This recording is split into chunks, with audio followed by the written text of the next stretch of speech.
आप सभी का स्वागत है गुरु जी की अति प्रिय संगत। गुरु जी अपनी संगत से बेहद प्यार करते हैं और इसीलिए गुरु जी ने इस मंदिर, जिसको बड़ा मंदिर के नाम से भी जाना जाता है, का निर्माण अपनी संगत के कल्याण के लिए करवाया। गुरु जी के शब्दों में, मैंने इस शिवलिंग में इतनी शक्ति समाहित कर दी है जितनी 12 ज्योतिर्लिंगों में मिलाकर भी नहीं है। जो भी इस मंदिर के साए से भी गुजर जाएगा उसका कल्याण भी निश्चित है। गुरु जी का वर्णन शब्दों से परे है, इसीलिए संगत की व्यथा और कष्ट अपने शरीर पर लेने में उनको तनिक भी संकोच नहीं होता था। शिव स्वरूप वो संगत के कष्ट रूपी विष को अपने शरीर में धारण करने के लिए ही तो आए थे। सच पूछिए, गुरु जी कहीं गए नहीं हैं। आज भी अपनी संगत के बीच अपने आसन पर विराजमान होकर अपनी संगत पर कृपा दृष्टि से संगत के कल्याण हेतु हर समय तैयार रहते हैं। संगत जब भी हृदय में श्रद्धा, विश्वास और प्यार लिए हुए गुरु जी की शरण में आती है तो गुरु जी उनका कल्याण करने में एक क्षण की भी देरी नहीं करते। गुरु जी कहते हैं कि मेरे नाल सिद्धि तार जोड़ के रखो। गुरु जी की कृपा अपने आप में विशाल सागर है।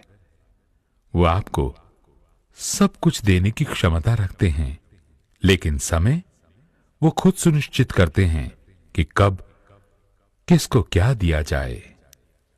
गुरु जी को अनुशासन एवं सफाई से बहुत लगाव है। संगत से प्रार्थना है कि जब भी वो नई संगत को अपने साथ मंदिर में लेकर आएं, उससे पहले मंदिर के बारे में कुछ जरूरी नियम जरूर बताएं।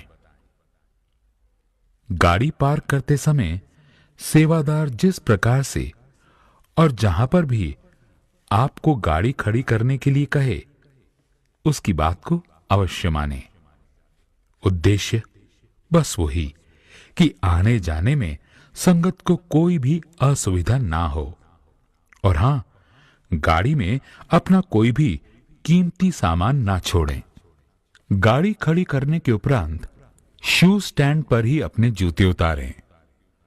हाथ धोने के पश्चात सबसे पहले अपना मोबाइल फोन स्विच ऑफ करें और साथ ही ऑफ करें अपने अहम को, अपनी ईगो को, क्योंकि गुरुजी कहते थे, जद जुत्ती बाहर लांदे हो तां अपनी मैं नूं भी ओदे नाल ही बाहर रख के आओ। उसदा इत्थे कोई काम नहीं। मुख्य प्रवेश द्वार से अंदर आने पर गणेश जी बड़ी उत्सुकता एवं प्रेम के साथ गुरु जी की संगत का स्वागत करते हैं।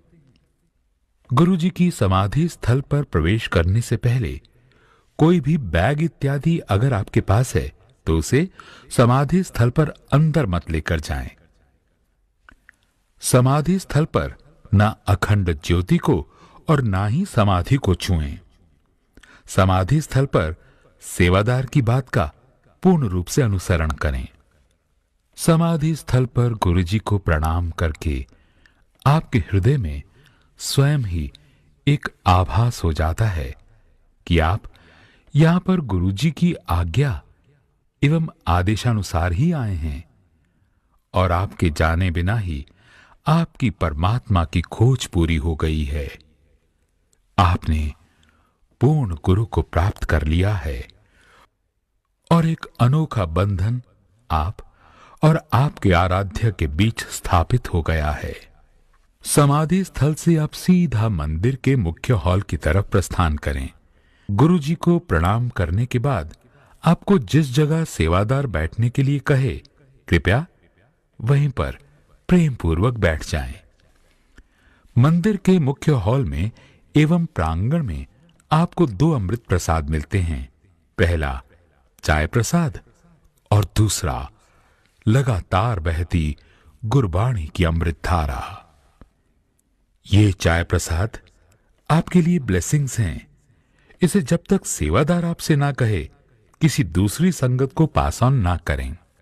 आप सभी से निवेदन है, चाय प्रसाद की आखिरी बूंद तक आप प्रेम पूर्वक ग्रहण करें। गुरुजी किसी प्रकार का प्रवचन नहीं दिया करते थे, बल्कि अपने सामने बैठाकर संगत को गुरबाणी की अमृत धारा का प्रवाह पिन ड्रॉप साइलेंस में सुनवाते थे। संगत को सारे प्रश्नों के उत्तर गुरबाणी से मिल जाते हैं। जब मुख्य हॉल से लंगर हॉल तक जाने के लिए सेवादार संगत को उठाते हैं, तो कृपया सेवादार जब जिसे उठने के लिए कहे वही उठे और अनुशासन यानी डिसिप्लिन का खास ध्यान रखें। लंगर हॉल में जाते समय इस बात का ध्यान रहे कि चटाई पर पैर ना रखें, क्योंकि इसी चटाई पर लंगर प्रसाद ग्रहण किया जाता है। संगत के 4 लोगों को बिना किसी भेदभाव के गुरुजी एक साथ एक थाली में लंगर प्रसाद ग्रहण करवाते हैं। आप किसके साथ लंगर करेंगे ये गुरुजी निर्धारित करते हैं। इसलिए लंगर में बैठते समय अपने फैमिली मेंबर्स को ढूंढने में समय व्यर्थ ना करें। जहां भी सेवादार आपको लंगर के लिए बैठाए, वहीं पर बैठकर आप अपनी लंगर प्रसाद की ब्लेसिंग्स को ग्रहण करें। लंगर प्रसाद ग्रहण करते समय इस बात का ध्यान रखें कि अपनी थाली में कुछ भी ना छोड़ें।